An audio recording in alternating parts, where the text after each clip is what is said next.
Hey, scrappers and recyclers. Hard drives, hard drives, hard drives. What to do with hard drives? I'm sure that some of you have seen my various videos on various states of scrapping with hard drives. You've handled hard drives yourself. I think maybe it's time for us to do a in-depth analysis of hard drive value. All right, so I've got 10 hard drives here. We'll go through and look at what kind they are and talk about their potential for sale on eBay or Marketplace. And then we're going to scrap them down into the various states in which they can be sold. And we're just going to take a look at how the numbers change. Come on, let's dive into hard drives. Well, we start out with a random sampling of hard drives from the bin that I'm accumulating and getting ready to do something with. I'm trying to make some decisions. We at the top end in this stack, we have 2 terabyte server type hard drives. Here we have 1,000 gigabyte, essentially a terabyte, 500 gigabytes, 320 gigabytes, 250 gigabytes. And you know, we'll for the sake of this, I'm going to go ahead and I'm going to go look at eBay and I'm going to show you what is available on eBay, and if you can sell these on eBay, what you could potentially get. Those of you that regularly sell on eBay, you know the pros and cons. I've had mixed results on eBay, so I'm not bad-mouthing it. I'm just saying that it's not as easy as a lot of people say it is. If people are really honest, you know, it's one of those things where you've got to dedicate time and effort to selling on eBay, pretty much like you do anything else. If you want a regular income stream and decent money from it. When I was planning out this video, it had been my intention to screen share while I was perusing eBay to look at the hard drives that had sold at these various sizes. But then I got to thinking, I don't have any rights to use eBay's logo. I don't know if they have an issue with people sharing screens that are going through their website, and I just didn't want to risk having eBay put a claim against or put a strike against my channel. So I would encourage you, if you're curious, you can go on eBay or you can go on Marketplace and you can see what hard drives are selling for. You'll see that the prices are all over the place, $5 to $50. You know, the 2 terabyte hard drives, I saw a lot of them that were in the $20 to $30 range, but I also saw some that sold that were in the $50. So there's going to be some variability. Make sure that you're looking at, to get an idea what these are worth, the sold items and pre-owned. Because that's what these are, all sold pre-owned. They're not reconditioned, refurbished, they're not wiped or guaranteed functional, and so that affects all the prices. The other thing that I did was I did some queries about just what is the average price for used hard drives. The results I got were a little bit weird the way they were worded.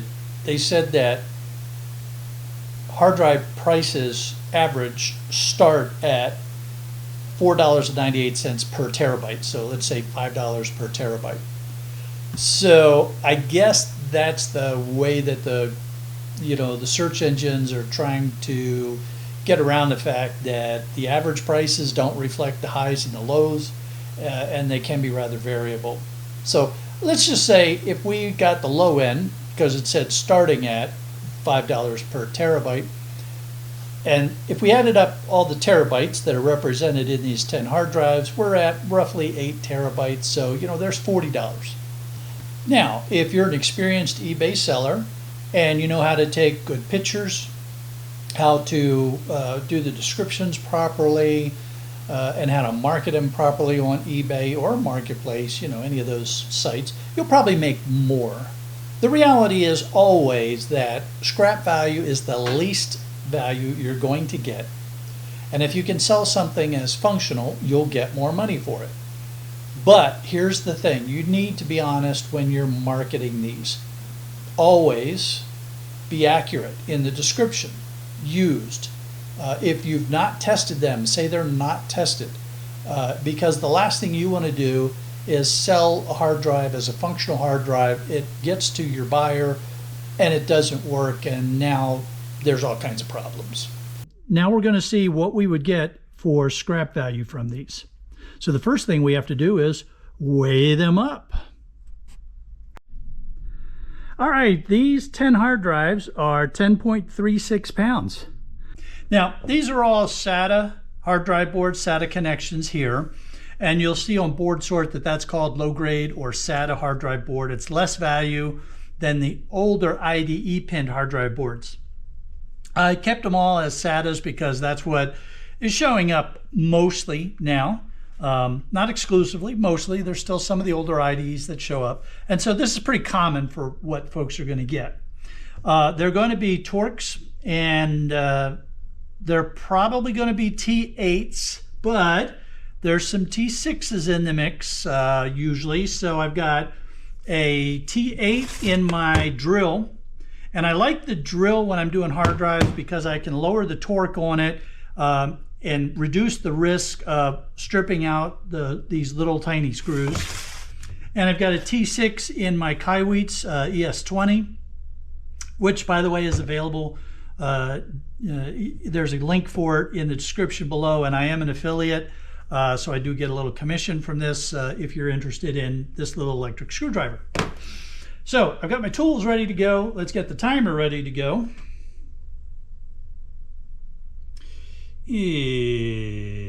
Stopwatch, stopwatch. There we are. Stopwatch.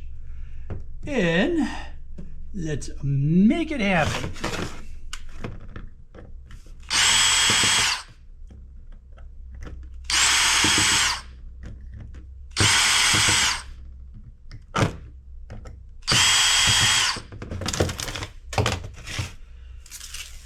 I'm not going to worry so much. I mean, I'm not going to throw the screws away. We'll keep those, but to get the weight off of them. But if I drop a few, I'm not going to worry about it.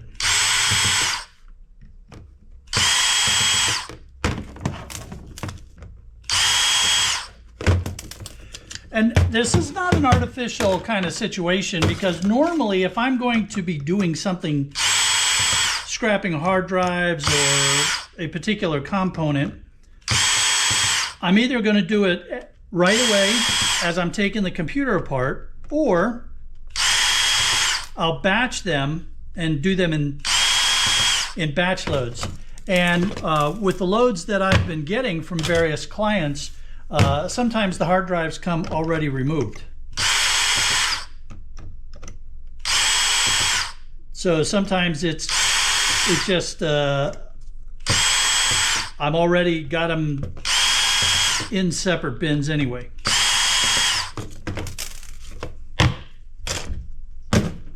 Ooh, you look small. I bet you're a T6. You just look smaller. Hello, come here. And in another one of the hard drive videos I did, someone said, you know, don't mess around with taking all the screws out. It'd be faster if you only took out, say, half of them and broke the rest.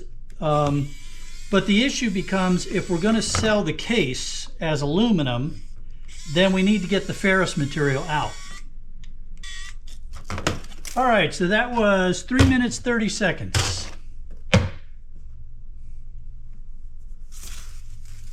And we have our first iteration of selling boards and selling hard drive, and that is as the boards separate from the hard drives themselves. And we'll get the foam off of here, off of these boards.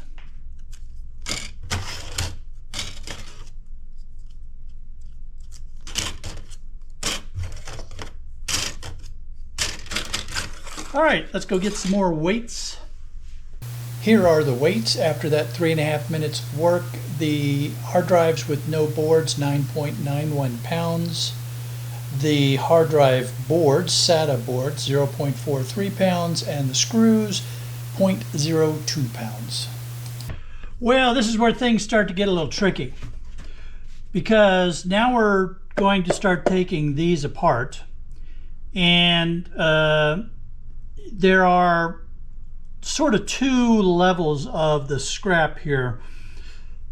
One is all the way down to a clean aluminum shell, and then whatever the rest of the stuff is. The other option is to just get it to a dirty aluminum shell, and then whatever the other option might be. So, you know, it's a little bit different, a little bit tricky on which way to go with these. But here's what I'm going to do for the purposes of this video. I'm going to time taking these all the way down to the bare shell. But what almost always happens when you're taking hard drives apart is that you'll run into some screws that don't cooperate. All right, so when that happens, you can spend time wrestling with trying to, you know, get that screw undone, drill it out, you know, so you can proceed. Or you can just say, yeah, all right, I'm just going to leave it in the state that it's in, which is probably going to be some state of dirty aluminum. So our approach right now is to time how long it takes to get these shells broken down to an empty aluminum casing, and then all the other stuff. And we'll talk about all the other stuff once we get it all separated. All right, so I just stack them in stacks of 5 here to make it a little bit easier so they don't tip over while I'm working on this. I think my T8, T6 arrangement is probably still going to be okay, although we might run into a few oddball sizes once we get inside. And I have some smaller Torx ready to go here, and the Kaiweets kits comes with all kinds of Torx screw sizes, so we can deal with that as it occurs. And this foam amounted to no weight, so taking that off just to keep everything clean. What you're going to see when you start taking these off, and those of you that have done this for a while, you know that almost invariably there's going to be a hidden screw, maybe 2. This one might have 2. So we'll dig those up when we come across them. All right, let's make it happen.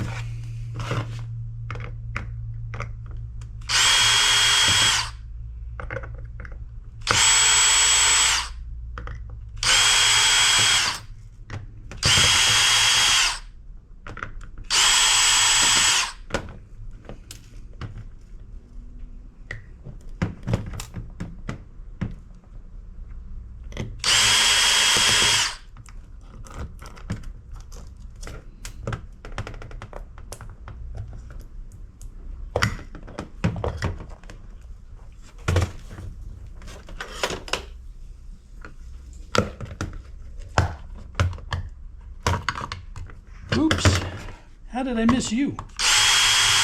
Right there in front of me. That top shell is sometimes stainless steel, sometimes aluminum, so we'll get those tested. Now we're going to get the screws out for the neodymium magnet and this little bracket. And that one is a little bit smaller.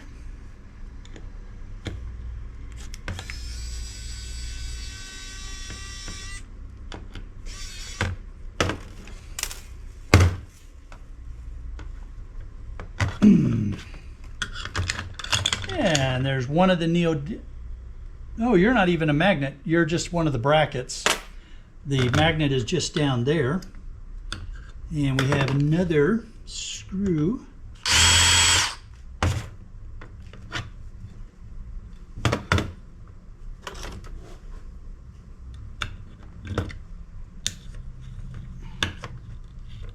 Yeah, when you're doing hard drives, you want to keep a good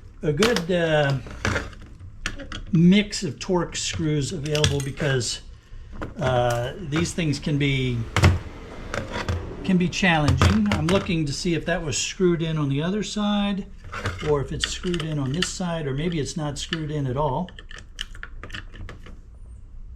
Can't really tell yet.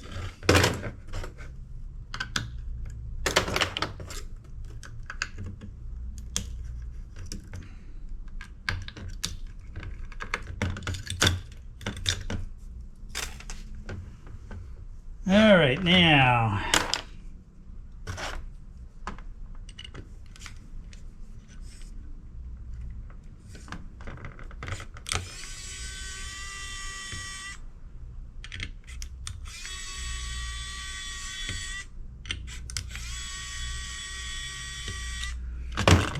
these screws on those retainer rings is where I've had a lot of trouble in the past.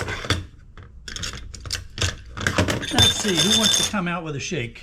All right, so we got one disc, and oh, that was interesting. This was drilled, tiny little hole. I didn't see that before, but so I wouldn't have been able to sell that one anyway.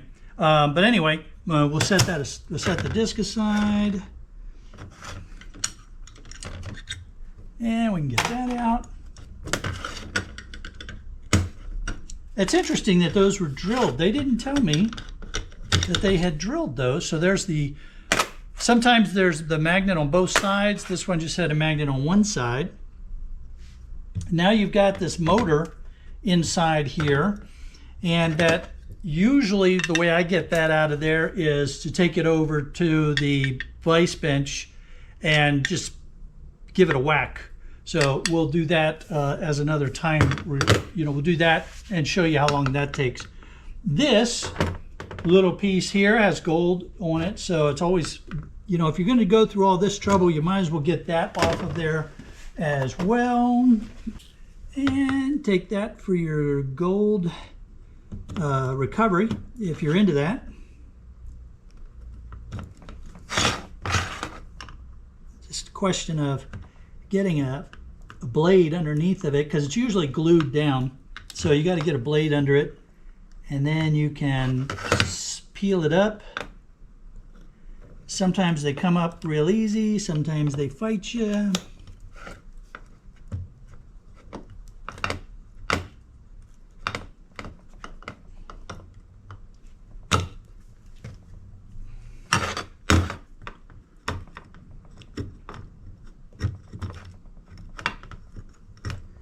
If you're doing gold recovery, it doesn't matter how messy this part is, because you're just going to be letting acid do the job there. And then we end up with those, and let's see, let's take our neodymium magnet, and those are aluminum. They're not responding at all to the magnet. So all we have to do now is bust out that motor, and we'll do that with a different set of timing. So that was 5.5 minutes just to do that one.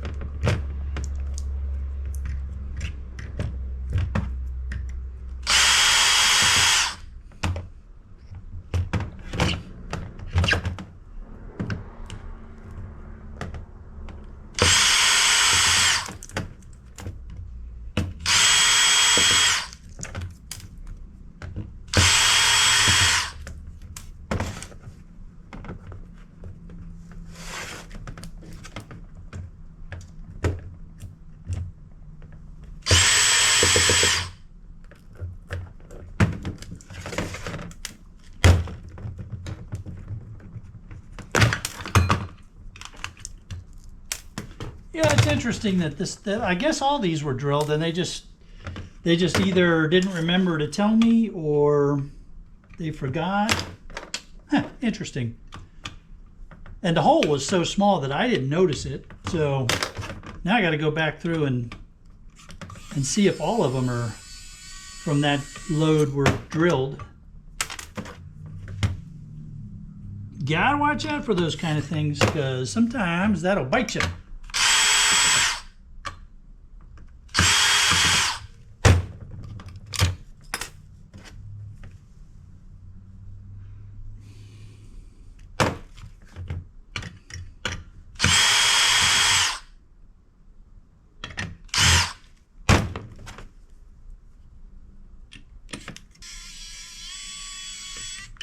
Now the discs are platinum coated, but it is an amazingly thin layer of platinum. And platinum can be very tricky to try to refine. So it's platinum on aluminum. Come on, you. So this is what this happens a lot. So that screw there decided to get jammed up and stripped out. And that is very common when you're taking out the discs. So now we have that challenge of what to do about that screw. We'll get the neodymium magnet off here. Look at that. Yeah.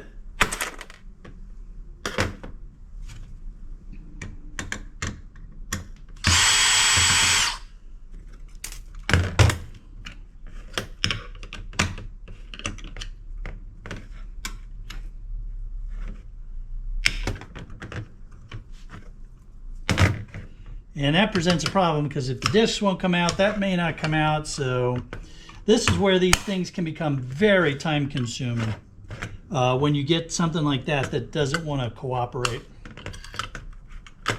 And be careful, these points are really, really sharp. And that screw is right there.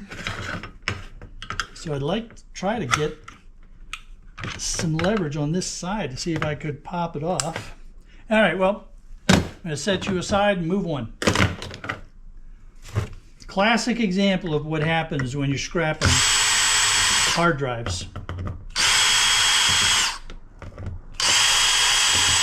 Now, if you're a hobby scrapper and time doesn't matter, you would say, I don't care. Get my drill it out, no big deal. But when you're running a business, time is very, very important. And so then you got to decide, well, am I going to spend the time on it or not? And that all comes down to what the value of it is. I don't know if that's a screw or not. Let's see. Nope, it wasn't.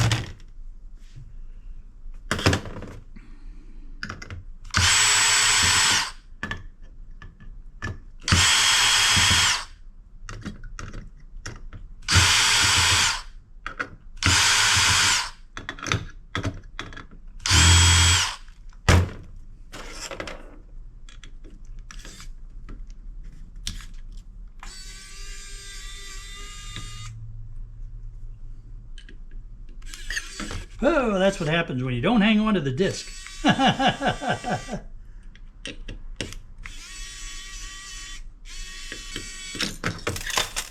right. Now then we get that stuff out of there. Remember, these are most likely aluminum, so always keep those separate. Don't put that in with your shred. Of course, you want to check them with a magnet, but they're almost always aluminum.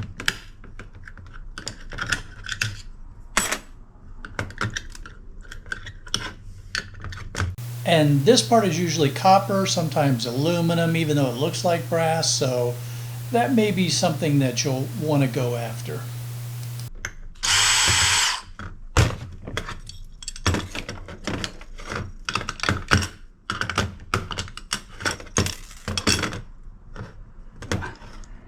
Got a little rubber piece holding things up. There we go. So again, we got to get the motor out of there, and we'll just pop that off.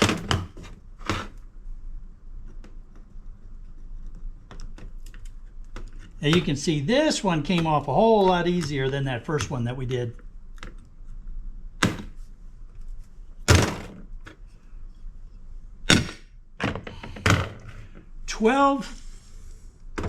Where are we at here? 12, almost 13 minutes so far. Now, I am scrapping 10 of these because I want to be able to average out the time that I spend and the weights of the various materials. And those can be different across a range of hard drives. So by doing 10 of them, we get a somewhat decent average. Geek Shark would have me do 100 if I leave it up to him. You can see that sometimes there's challenges when you're scrapping out a hard drive.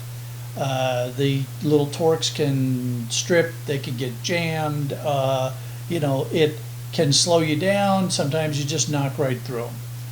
And as you gain more experience, you'll be able to get through them a bit faster as well. I don't think that we need to sit here and watch me scrap out 10 of these. So what do you say? Let's go to where I have finished scrapping out all 10 of these, and then we can look at each of the components that we're getting out of this and what the weights are going to look like.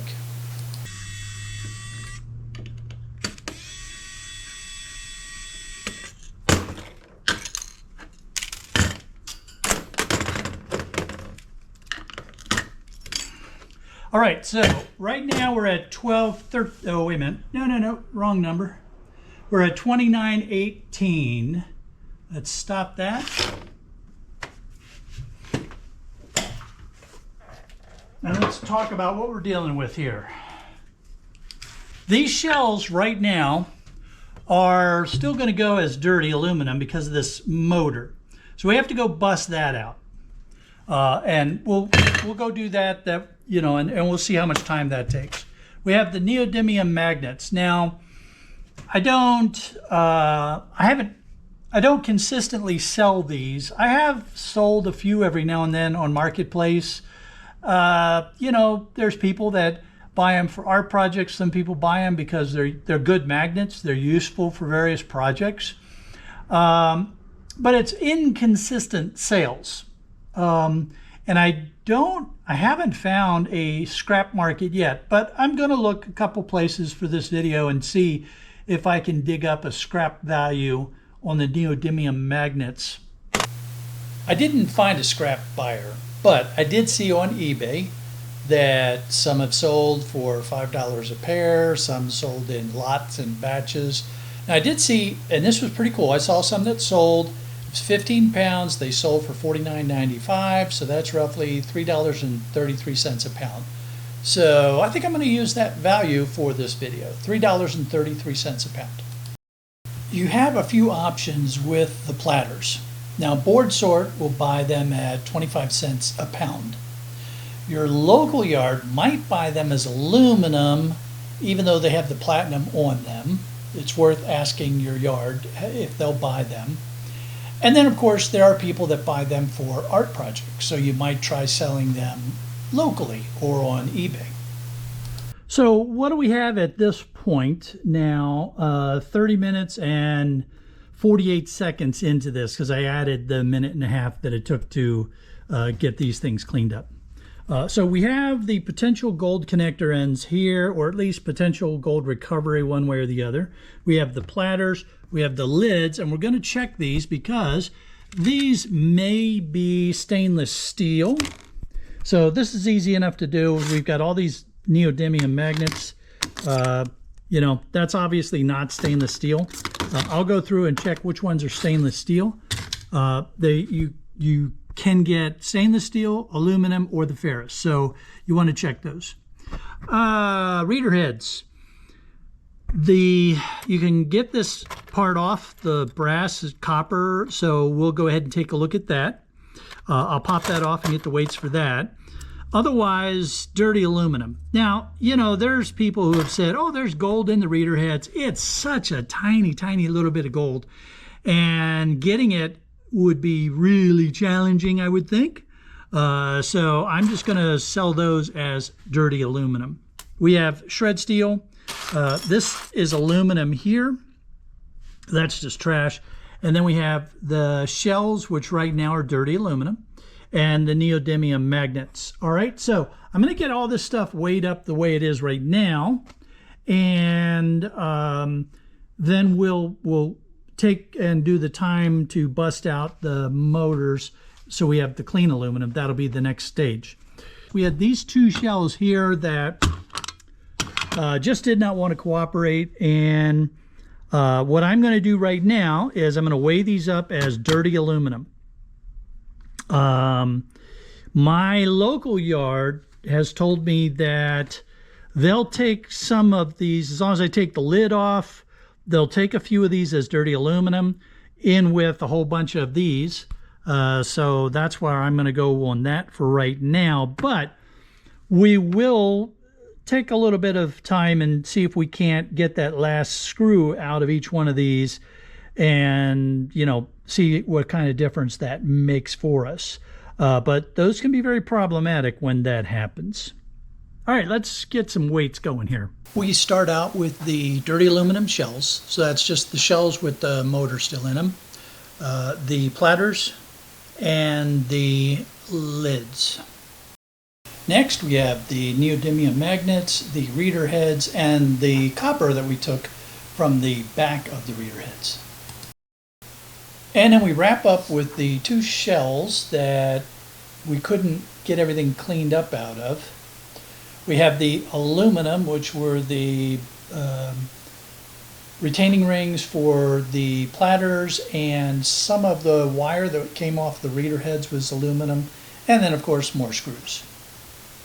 Now I have my safety glasses on,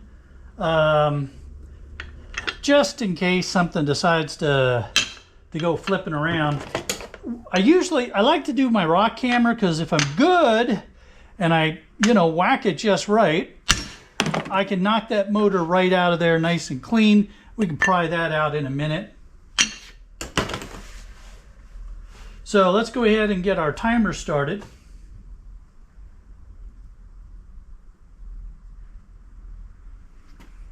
And we'll just, you know, I don't know. That one will give us a buy on it, I guess.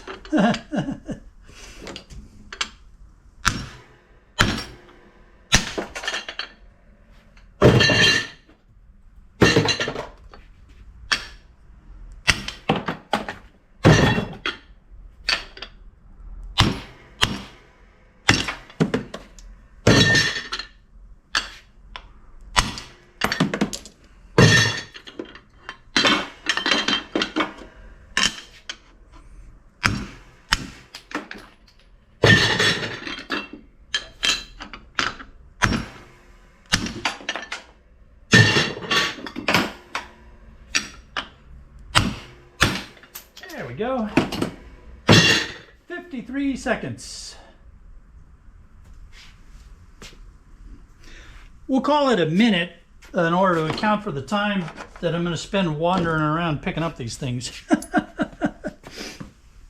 All right, now we have to deal with the copper that was left behind. And if we're lucky, we can pop that out.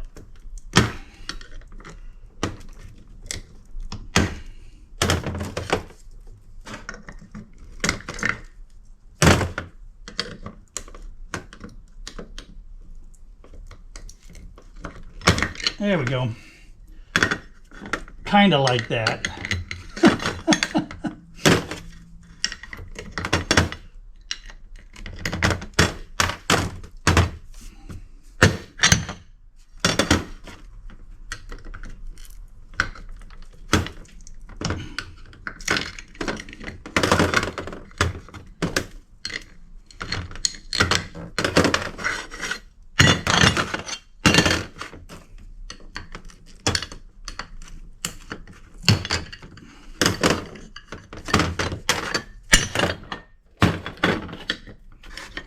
All right, so a minute 32, we call that a minute and a half. Well, 7 of the 8 weighs 0.11. I haven't been able to find the one that went flying away. Let's see, what do I got here? One of these weighs about 0.02, 0.02, 0.02, so we'll call it 0.02, so 0.11 plus 0.02, we're going to call it 0.13 for all of them. Now these are those caps off of the motors that spun the discs, and those are still dirty aluminum because there's still a little bit of ferrous material in there. When I put a magnet by it, it definitely clings to the magnet, so that's going to be dirty aluminum 0.45. And the aluminum shells 3.79. I'm going to run a magnet across all of them again. I've already done it once. I just want to make sure that there's no more ferrous material hiding in the, any of the little spindles or whatever. But we're going to call it 3.79 for the clean aluminum shells. As promised, I tried to clean up these two problem children. I was able to get one of them cleaned down to the aluminum shell. And that took me 7 minutes. The other one simply did not want to cooperate at all. So I just decided that I wasn't going to spend any more time on it. Now, from the one that I did get cleaned up, the aluminum shell weighed in at 0.48. The motor was about 0.08. The platters 0.15. There was still, the aluminum brackets or braces for the platters. That was 0.11.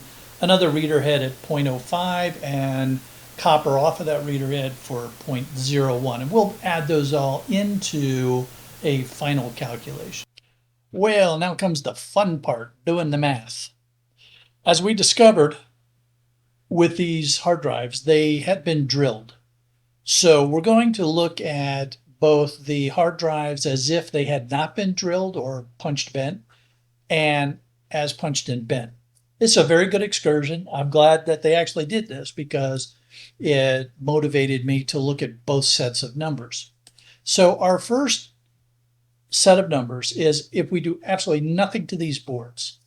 Now then, if we treat them as hard drives with the boards that are not punched or bent, we had 10.36 pounds, 70 cents a pound, so $7.25.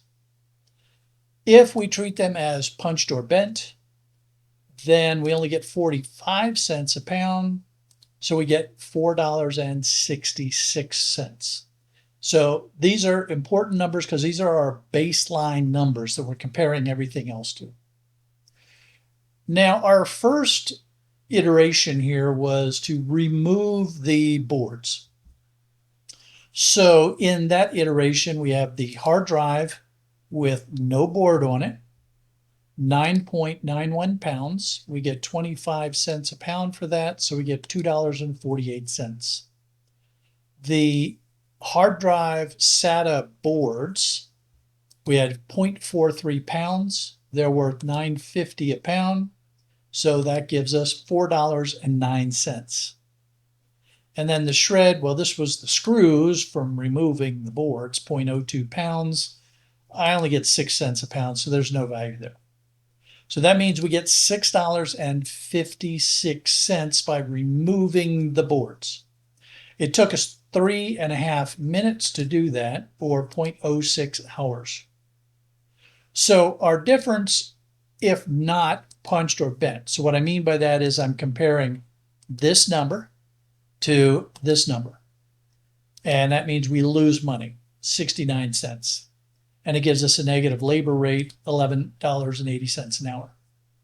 However, if we compare it to the punched or bent, and let's actually do the complete word, punched or bent. If we compare it to the punched or bent value, we're actually going to make $1.90. And that means our labor rate is $32.60 an hour. So now this is before shipping, and I'm not going to throw shipping into this mess because we'll be here for even longer. So $32.60 an hour, removing boards from punched or bent hard drives. It's worth the effort. All right, now let us move up to the first scrapped iteration that we did.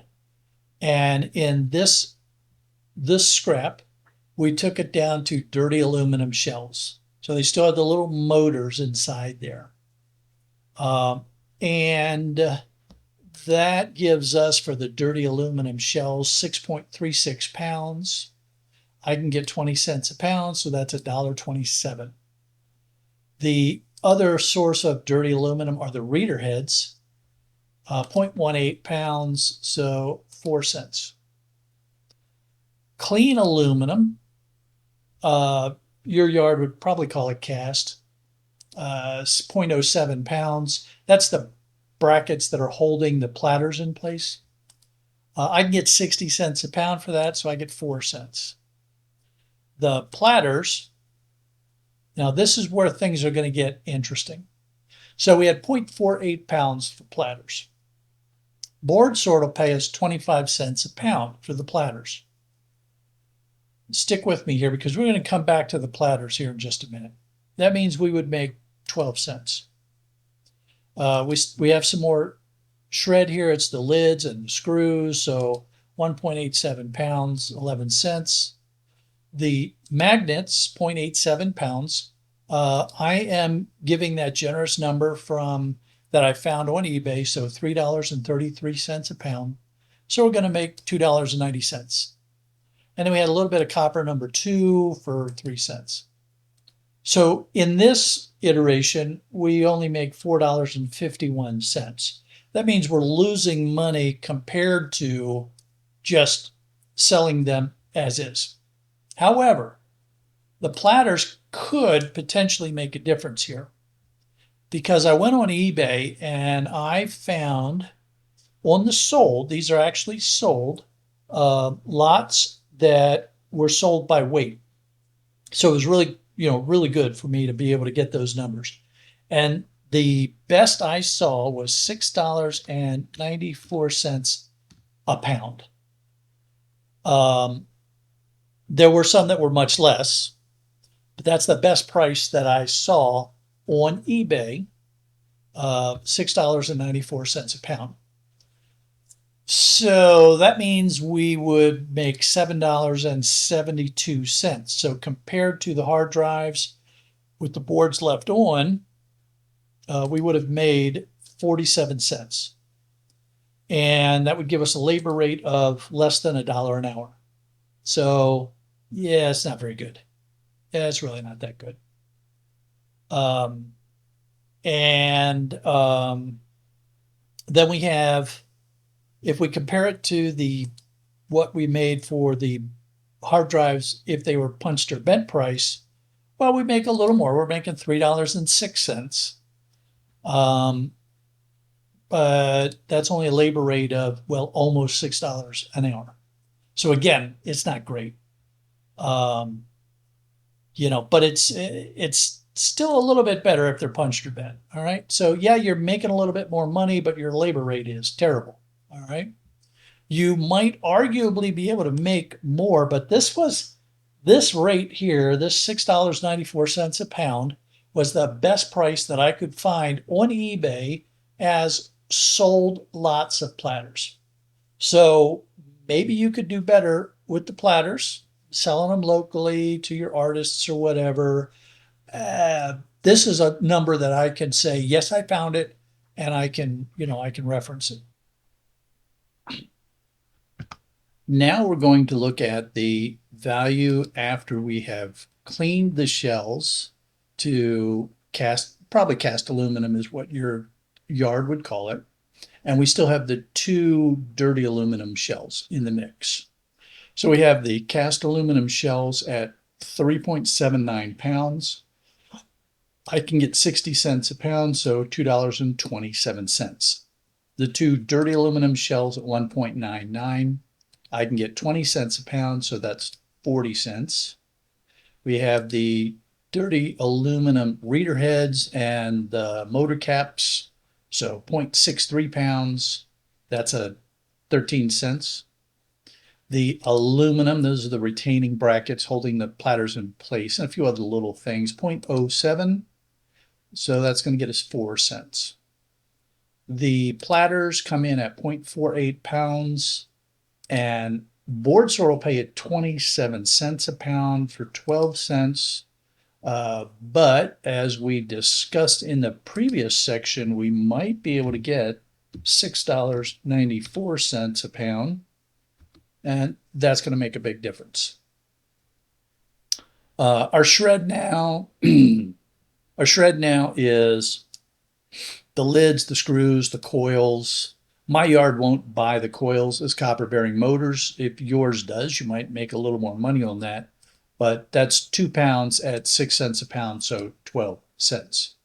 We talked about the magnets at $3.33 a pound for $2.90, and the copper stays at 3 cents. So we're making $9.22. That means that compared to selling the hard drives with the boards at scrap value, if they're not punched or bent, we made $1.97.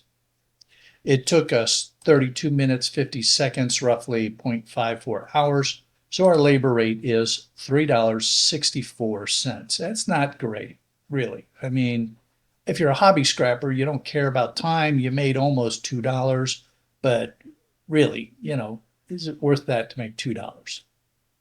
If the hard drives are punched or bent, it's a little bit different story because now you have made $4.56 and your labor rate is getting a little more reasonable at $8.42 an hour. It's still not great by any stretch, but it's not terrible. So now we're in the realm of consideration to spend the time breaking these down. We still have the two dirty shells to deal with. And as I mentioned, I was able to clean up one of those shells,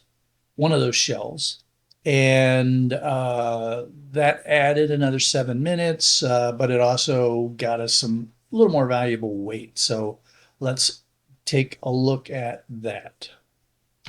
We have the cast aluminum shells now, 4 pounds 27, so 4.27 pounds. And at 60 cents a pound, we now get $2.56. Dirty aluminum is down to 1.12, so now it's 22 cents. We get a little more weight for the reader heads, the aluminum, the platters. This one makes a little difference if you are using the 694, because now we're up to $4.37. Not much change in our shred numbers. Magnets up a little bit. So now we're making $10.46, but this number changes because it actually took us an additional 7 minutes. So this is 39.5. And you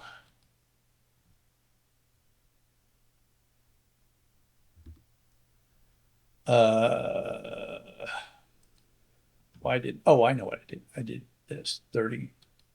This should be 39.5. There we go. So now we're at 0.66. So our difference by comparing to the if not punched or bent value, we made an additional $3.21. And our labor rate, we're doing the right cells there. So our labor rate is 587, still not great. I mean, it's a little better, but it's still not great. And if we compare it to the punched or bent value, this is now 39.5. So we made, compared to a punched or bent value, we made an additional 580. And so our labor rate was $8.80. I mean, it's better than what we were up here, but it still isn't great. I mean, come on, folks. That's not, it's, okay. In some places, I guess it's better than minimum wage, but that's not great. So, will you make more money if you spend the time cleaning? Yes. If you're a hobbyist and you don't care about your time, then yeah, go for it. Break them all the way down. Is it worth your time if you're running a small business? Well, maybe if they're punched or bent. But I really want to emphasize that The piece of this that makes it worthwhile is what can you get for the platters? The magnets make a little bit of difference, yes, but it's the platters that make all the difference here, the value in the platters. If you're selling these to boardsort.com, and I suspect other scrapyards would have about a similar price at 25 cents a pound, then you're losing money compared to what you would get if you just sold the hard drives with the platters on, if they're not punched or bent. If they are punched or bent, then you're really not making that much more, and your labor rate is terrible at $2.40 an hour, excuse me. If, and this is a big if, because for some people they have the skill, for some people they don't. eBay can be a fickle place. If you can get that $6.94 a pound that I found on eBay that I can use as a reference, then yes, you will make more money in both circumstances. Now, your labor rate for compared to if it's not punched or bent is terrible. Your labor rate, if they are punched or bent, is somewhat reasonable. It's marginal. But you really, really need to be honest with yourself about what you can get selling the platters, because that is what's going to make the difference in whether or not it's worth your time to break these down.